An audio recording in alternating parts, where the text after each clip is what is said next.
আজকে আমাদের মহা শুভ বিজয়া। শুভ বিজয়ার পাশাপাশি আমরা 5 দিন ব্যাপী যে একটানা শ্রী শ্রী সার্বজনীন শারদীয় দুর্গোৎসব পালন করেছি। সারা বাংলাদেশের হিন্দু, মুসলিম, বৌদ্ধ ঐক্য সকলের সম্মিলিতভাবে যে সুন্দর একটা পূজা পার্বণ আমরা করতে পেরেছি, তার জন্য আমরা সবাইকে শারদীয় দুর্গোৎসবের শুভেচ্ছা, অভিনন্দন জানাই।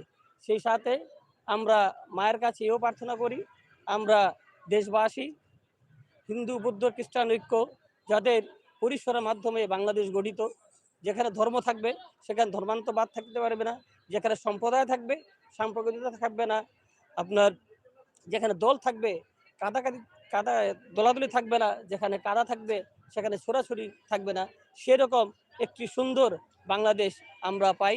এটা মায়ের কাছে কামনা, আমরা যাতে সব সময় সুজ্জ্বলা সফলভাবে একত্রিত থেকে এই বাংলাদেশে আমরা বসবাস করতে পারি। আর আজকের এই অনুভূতিতে একটু হৃদয়ে কান্না হচ্ছে।